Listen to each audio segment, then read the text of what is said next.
예배를 드릴 수 있는 은혜를 허락해 주셔서 감사드립니다. 늘 하나님 앞에 나아갈 때 우리의 부족함을 많이 느낍니다. 그럼에도 불구하고 우리 하나님께서 우리의 모습을 있는 그대로 받아주신 것에 대해서 감사드리며 오늘 부족한 종의 입술을 통해서 하나님의 말씀을 선포합니다. 우리 성령 하나님께서 깨닫게 해주시고 감동시켜 주시옵소서. 예수님의 이름으로 기도했습니다. 아멘. 지난달에 저는 제자들에게 가르쳐주는 기도라는 제목으로 하나님의 말씀을 전했습니다. 오늘은 예수님의 이름으로 하는 기도라는 제목으로 여러분과 함께 은혜를 나누고자 합니다. 우리는 오랫동안 예수님의 이름으로 기도했습니다. 늘 기도를 끝마칠 때 그분의 이름을 사용해 왔습니다. 그리고 우리 신앙생활을 연수가 20년, 30년 이상 해온 사람들이기에 또 그분의 이름을 습관적으로 부르면서 오랫동안 기도 생활을 해왔습니다. 어떤 분들은 마치 예수님의 이름으로 기도하면 요술램프 요정이 우리의 소원이 다 이루어질 것 같은 생각이 있어서 기도 생활을 하는 사람들도 있습니다. 오늘 본문은 요한복음 14장 전체의 일부분입니다. 예수님은 십자가의 죽음을 앞둔 공생의 끝 무렵에 제자들에게 비록 내가 이 땅에 없지만 나와 같은 일을 할 수 있다고 말씀하고 계시며 제자들에게 동기부여를 심어주고 있는 내용입니다. 오늘 말씀을 통해 예수님의 이름으로 드리는 기도의 진정한 의미를 우리 한번 함께 나누기를 원합니다. 예수님은 제자들에게 어떻게 말씀하고 있을까요? 첫 번째, 예수님을 믿는 사람은 예수님처럼 사역을 할 수 있습니다. 12절, 진실로 진실로 내가 너희에게 이르노니 나를 믿는 자는 또한 내가 하는 그 일들을 할 것이요 또 이것들보다 더 큰 일도 하리니 이는 내가 내 아버지께로 가기 때문이라 했습니다. 예수님께서 제자들에게 이렇게 말씀을 하셨습니다. 마귀를 쫓아내고 병 고치고 오병이어 기적을 일으키고 하는 이런 놀라운 능력을 나타나는 이르기보다는 앞으로 해야 할 제자들에게 주시는 사명을 말하고 있는 것입니다. 바로 복음 전파 사역입니다. 예수님이 행하신 사역 가운데 제일 중요하게 생각한 것은 죄인이 하나님 앞에 돌아오는 것이었습니다. 예수님이 그 일을 어디서부터 시작하셨습니까? 바로 유대 땅 갈릴리 바닷가에서 했습니다. 하나님의 왕국이 가까이 왔으니 너희는 회개하고 복음을 믿으라 라고 말씀을 선포했습니다. 예수님은 십자가에 달리시기 전 제자들에게 나를 믿는 자는 회개의 복음 전파 사역을 하신다고 했으며 부활하신 후에는 제자들에게 어떻게 말씀을 또 하셨을까요? 우리 누가복음 24장 47절에서 48절을 우리 함께 찾아서 한번 읽겠습니다. 누가복음 24장 47절부터 48절을 우리 함께 읽겠습니다.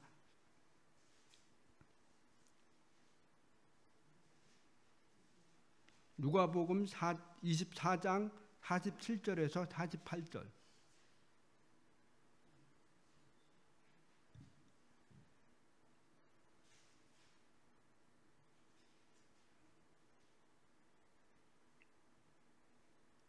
찾으셨죠?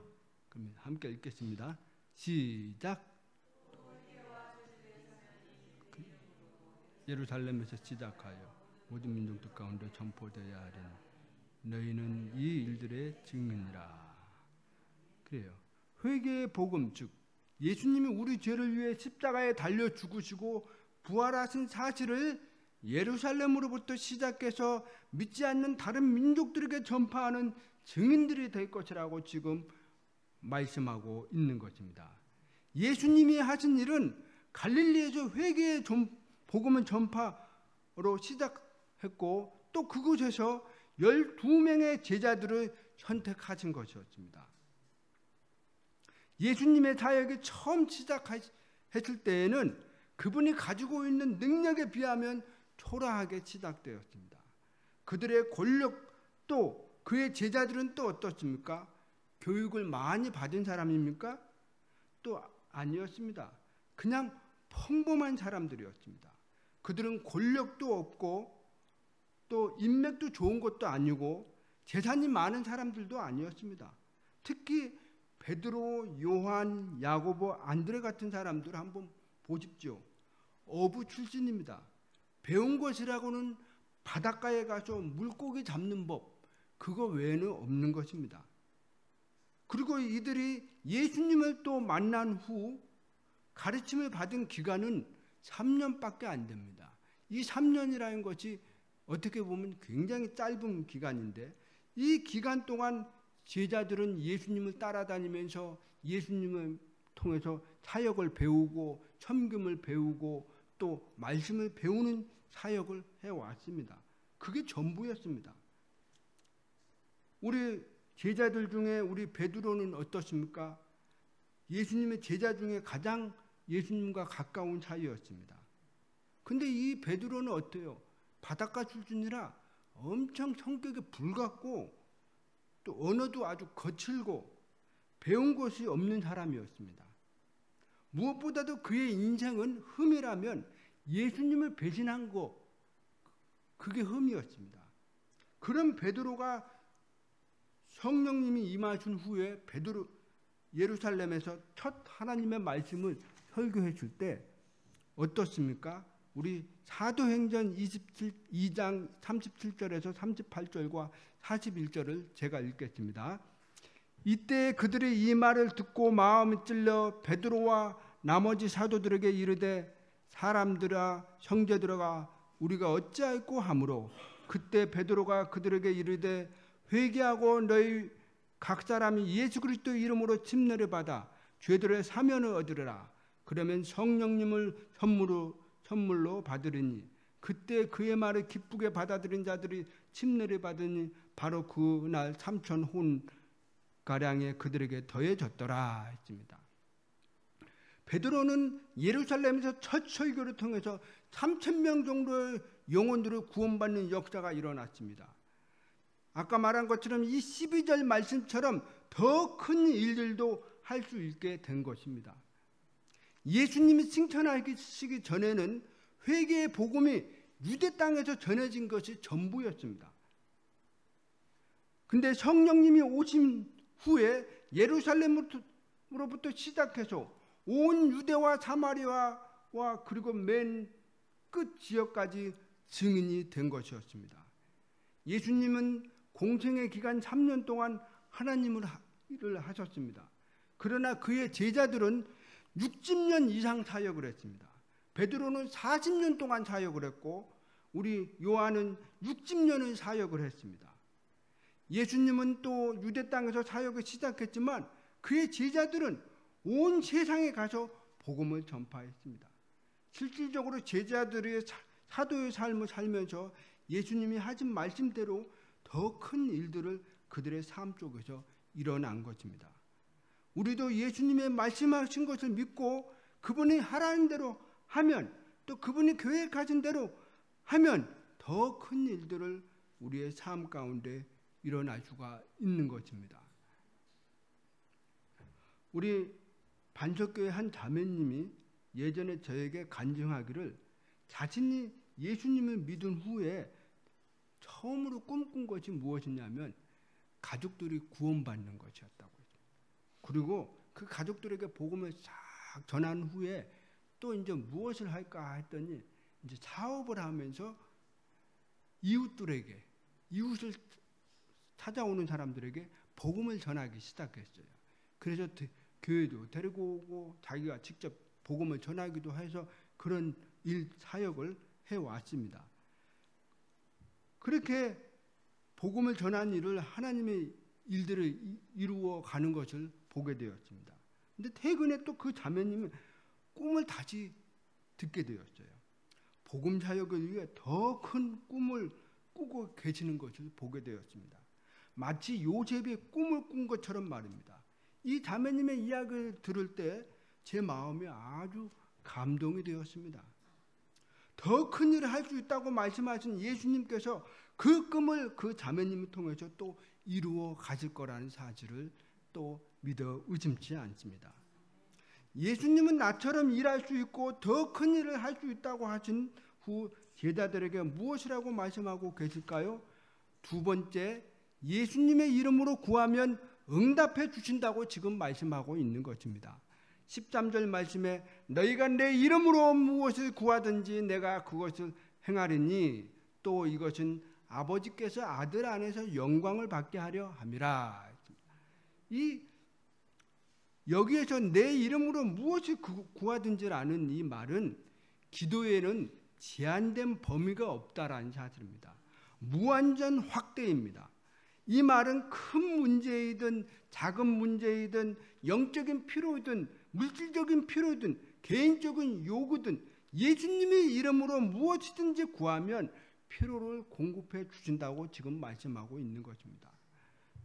또 하나는 내 이름으로 무엇을 구하든지라는 말은 다른 의미로 무엇인가를 요청의 의미가 있습니다. 사람이 누군가에게 그 사람의 이름으로 부탁한다는 뜻입니다. 그분에게 필요를 공급해서 필요를 채워달라는 요청입니다.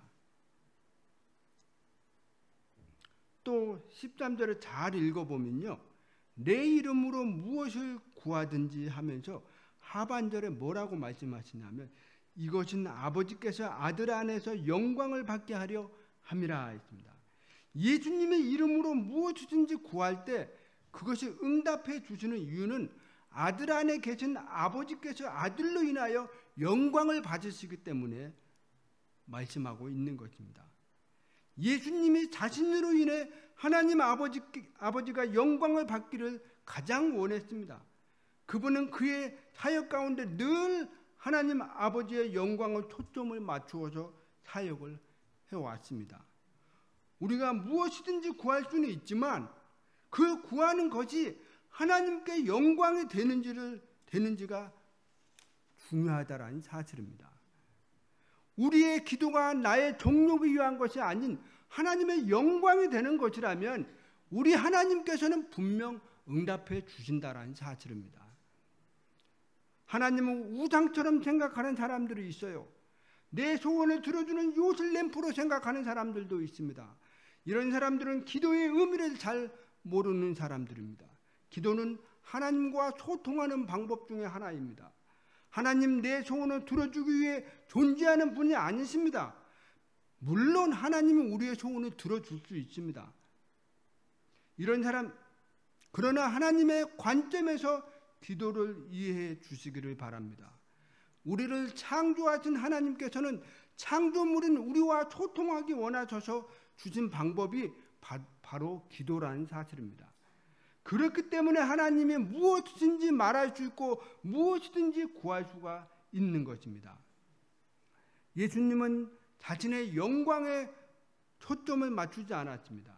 오직 자신 안에 있는 하나님께 영광을 초점을 맞추어서 그 하나님께 영광을 돌려드렸습니다. 우리도 예수님의 이름으로 무엇이든지 구해야 하지만 하나님 아버지께 영광을 받도록 초점을 맞추어서 우리의 삶에, 우리의 기도의 삶을 살아갈 필요가 있다는 사실입니다. 이 마지막 13절 말씀을 잘 읽어보면 또 예수님이 중재자라는 사실을 또 일깨워주고 있습니다. 구약 성경을 한번 잘 읽어보세요. 어느 누구도 하나님께 기도를 할 때 예수님의 이름으로 기도했습니다. 그런 말이 있습니까? 없습니다. 그러나 예수님께서 이 땅에 떠날 무렵에 자신의 이름으로 구하라고 하신 것은 예수님 자신이 중재자 역할을 하겠다라는 뜻입니다. 우리 디모데전서 2장 5절을 우리 한번 찾아서 읽겠습니다. 디모데전서 2장 5절.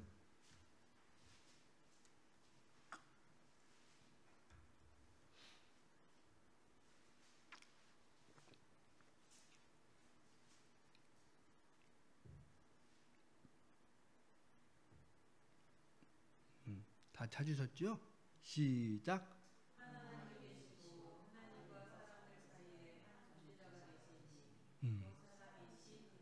예, 예. 또 고린도후서 5장 18절은 제가 읽겠습니다. 그분께서 예수 그리스도를 통해 우리의 자신과 화해하게 하시고라고 했습니다. 그러니까 여기서도 예수님의 화해 중재자 역할을 하신다고 말씀하십니다.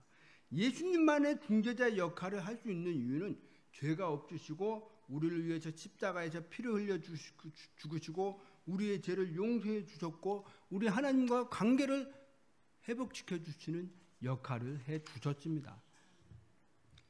중재자이신 예수님의 이름으로 구하면 하나님께서 우리의 기도가 어떻게 하나님 앞에 올라가는지 아십니까? 우리 요한계시록 8장 3절에서 5절을 잘 읽어보면요. 이런 말이 있습니다. 한번 찾아보겠습니다. 요한계시록 8장 3절에서 5절.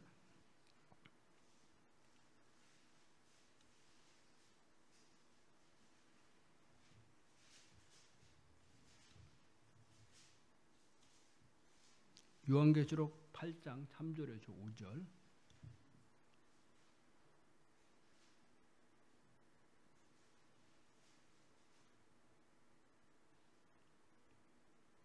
예, 다 찾으셨죠?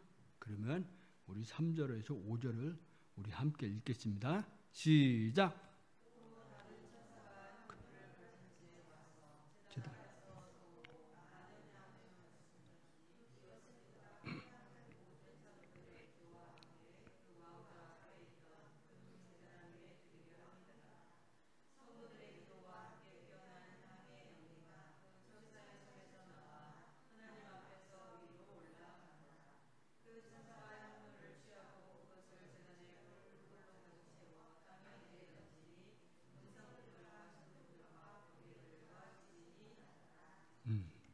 지금 방금 읽은 구절은 7년 대환란 때 7년 대환란 성도들이 하나님께 향해서 기도한 내용들이 지금 하늘에서 어떻게 일어나는지에 대해서 말씀하고 있는 것입니다. 그런데 이것이 꼭 7년 대환란 성도들에게만 의미가 있는 것이 아니고 오늘날 교회 시대에 우리가 살아가는 우리 성도들에게도 꼭 필요한 말씀 중에 하나입니다. 사도 요한이 본 것이 7째 봉인입니다. 이 봉인이 열리는 것이 보게 되는 장면인데 이 하늘에 본 것을 사도 요한이 기록한 것입니다. 자, 천사들이 하늘에서 나팔을 받았습니다. 그런데 다른 천사들은 하늘에서 무엇을 하고 있습니까? 하나님과 사람들 보면 여기서 보면 예수 그리스도 이름으로 기도한 모든 기도 제목들이 이 금향로에 담아진 것입니다. 하늘나라에 상달돼서 다 담아진 것을 보게 됩니다. 여기에 보면 천사들이 금향로에 많은 향의 연기와 성도들의 기도가 지상에 오른 기도를 가지고 온 것인데 이것이 금제단에 드리기 위해서입니다. 기도와 함께 연기가 천사들의 손에서 나와 하나님 앞에서 올라갑니다. 천사들은 그 향을 취해서 금제단 땅에 성도들의 기도와 함께 향의 연기를 내 던지면서 거기서 번개도 치고 음성이 치고 그렇습니다. 그런데 왜 이 구절을 요한계시록에 기록되었을까요? 예수님이 중간에서 우리의 기도의 중재 역할을 해주므로 우리의 기도가 어떻게 하늘에서 지금 역사하고 있고 어떻게 행하고 있는지를 지금 보여주고 있는 장면이라는 사실입니다. 성도 여러분, 우리가 기도를 할 때 방금 읽은 구절을 한번 기억하고 묵상하면서 예수님의 이름으로 한번 기도해 보시기를 바랍니다. 그러면 우리의 기도가 하늘나라에서 이 요한계시록 8장 3절에서 5절 말씀에 나오는 이 상황을 기억하고 묵상하면 내 기도가 지금 하늘나라에 올라가고 예수 그리스도 이름으로 구했을 때 올라가서 그 지금 기도가 이런 절차를 통해서 기도의 역사가 나타나고 있구나라는 사실들을 보게 되고 은혜가 되고 우리의 기도가 응답되고 있다라는 사실들을 보게 되는 사실입니다. 그래서 이 장면은 아주 중요한 기도의 장면이고, 우리가 늘 신앙생활을 해 가면서 우리의 기도가 이렇게 하나님이 응답해 주신다는 사실들을 기억해 주시기를 바랍니다. 세 번째는요, 이 13절 말씀이요, 계속해서 어떻게 합니까? 나오는 장면이 나오는데, 세 번째는 예수님의 이름으로 구하고 주신다는 것은 약속입니다. 그러니까 이 13절 말씀을 14절에도 계속 강조하고 있어요. 너희가 내 이름으로 무엇이든지 구하면 내가 그것을 행하시리라 했습니다. 또 요한복음 16장 23절에서 24절 상반절에 보면 너희가 무엇이든지 내 이름으로 아버지께 구하면 그분께서 그것을 너희에게 주시리라 했습니다. 이 말씀은 우리에게 가르쳐주고 싶은 핵심이 하나 있습니다. 바로 약속입니다. 약속은요, 서로 합의된 것을 말합니다. 하나님의 아버지의 뜻과 일치된 것을 말합니다.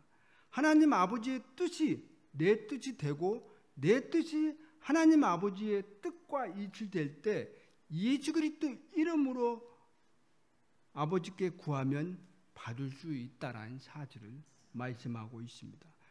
예수 그리스도 이름으로 구하면 받을 수 있다라는 사실입니다. 예수님은 그냥 이 사실을 말하는 것이 아닙니다. 예수님은 제자들에게 의도적으로 약속의 말씀을 마음에 심어주고 확신을 주기 위해서 이 말씀을 계속 강조해 주고 있는 것입니다.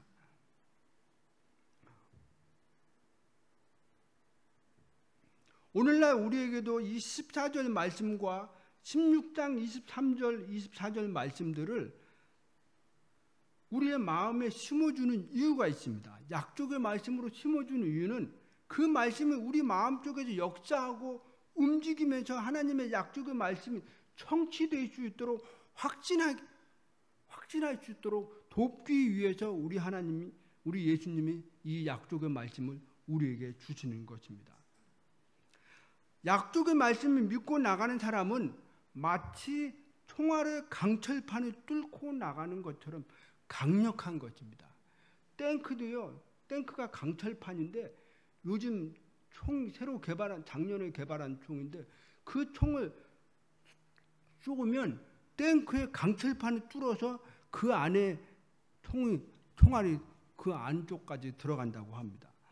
마치 우리의 믿음도 이 강철판을 뚫는 그런 믿음으로 능력의 말씀이 될 수 있다는 사실입니다. 그래서 한계를 극복할 수가 있고 환경을 극복할 수가 있고 상황을 변화시킬 수 있는 강력한 말씀이 약속의 말씀이 되는 것입니다. 예수님이 주신 약속의 말씀을 믿으시고 실천하시면 여러분에게 능력의 말씀이 다가오고 여러분의 삶 속에서 경험할 수 있습니다.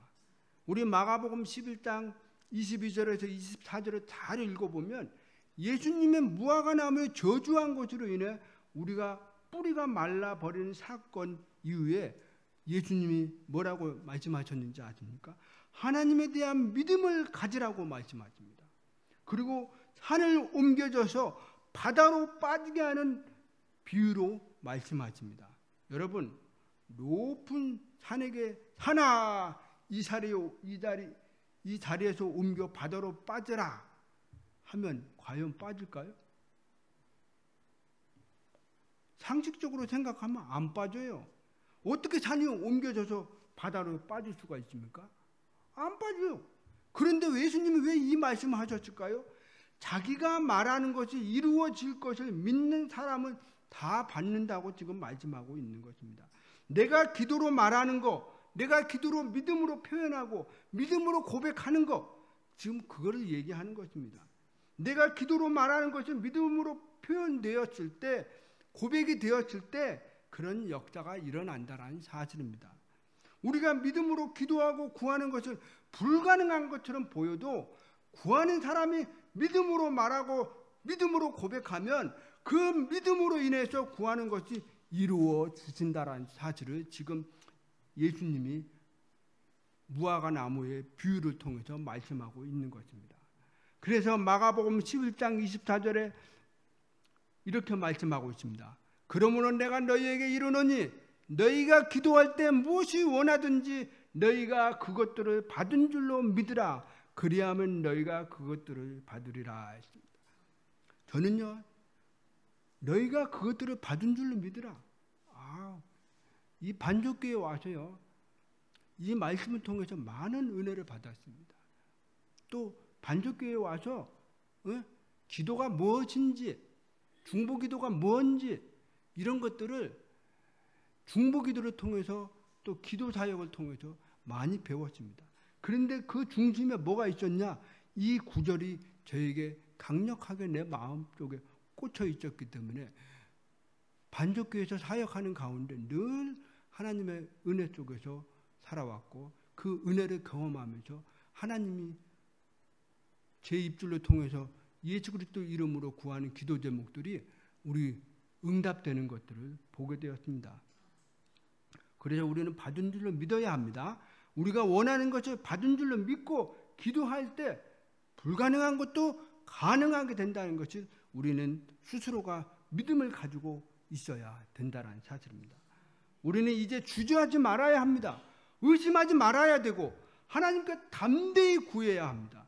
이리저리 잣대로 되지 말고 우리의 머리로 계산하지도 말고 마가복음 11장 24절 말씀처럼 믿음으로 구하고 그것을 받은 줄로 믿고 믿음으로 구하실 때 우리 하나님께서는 역사하신다라는 사실입니다. 히브리서 11장 1절에 보세요. 이제 믿음을 바라는 것들은 실체요 보이지 않는 것들은 증거니라고 말씀하고 있습니다. 우리 예수님은 제자들에게 우리에게 믿음을 요구하십니다. 저에게도 우리들에게도 믿음을 요구하십니다. 특히 기도할 때 믿음을 많이 요구하신다는 사실입니다. 지금은 어떻습니까? 예전에는 믿음으로 통해서 많은 구절을 통해서 또 하나님의 말씀을 믿고 하나님을 믿어서 약속의 말씀을 통해서 믿음으로 신앙생활을 해서 많은 은혜를 누렸는데 지금은 어떻습니까?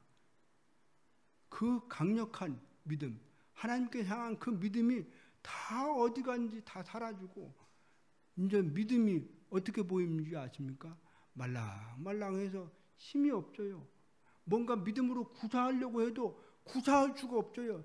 그 말씀에 하나님의 능력이 나타나지 않고 그 약속의 말씀이 내 마음 가슴판에 팍 꽂혀야 되는데 꽂히지도 않고 그 힘없는 믿음의 생활을, 힘없는 기도 생활을 하고 있다라는 사실입니다. 근육도요, 써야만 단단해지고 튼튼해지고 힘이 나옵니다. 믿음도 마찬가지예요. 믿음도 계속해서 우리의 삶 가운데 적용하고 또 기도할 때도 적용하고 이것을 활용하고 계속 사용해 올 때 그 믿음 쪽에서 그 말씀을 붙들고 그 말씀 쪽에서 믿음이 강력하게 힘이 나올 수가 있는 것입니다. 혹시 여러분들 예전처럼 그런 믿음이 없다면 다시 한번 돌아보시기를 바랍니다. 그래서 다시 하나님과 관계 회복하고 하나님과 관계 속에서 약속의 말씀을 믿고 믿음으로 주장하고 믿음으로 나아갈 때 여러분들의 삶에 뭔가 생명력이 있고 역동적이 살아날 것이라고 믿습니다. 여러분이 믿고 기도했을 때 하나님께서는 그 기도에 응답해 주셨던 사건들이 여러분의 삶 가운데 있습니까? 최근에 있습니까? 아니면 과거에도 있었습니까? 아니면 앞으로도 있을 거라고 믿습니다. 아무튼 사랑하는 성도 여러분, 오늘 하나님의 말씀을 듣고 무엇이 깨닫게 되었습니까? 무엇이 감동이 되었습니까? 예수님을 믿는 사람은 예수님처럼 일할 수가 있습니다. 예수님이 하신 일들과 더 큰 일들을 하기 위해서는 우리가 예수 그리스도 이름으로 구할 때 주시는 의미를 이 기도를 통해서 알 수가 있는 것입니다. 예수님의 이름으로 무엇이든지 구하는 것은 기도의 범위가 없습니다. 제한이 없어요. 또 예수님의 이름으로 구하는 기도가 어떻게 실질적으로 응답되는지를 요한계시록 8장 3절에서 5절에서 나오고 있습니다. 예수님의 이름으로 구하는 것은 예수님을 통해서 하나님께서 영광을 받으신다는 사실입니다. 예수님은 자신의 이름에 약속의 말씀을 믿고 구할 때 받은 줄로 믿고 나아가는 것입니다. 주저하지 마시고 담대히 기도하시기를 바랍니다.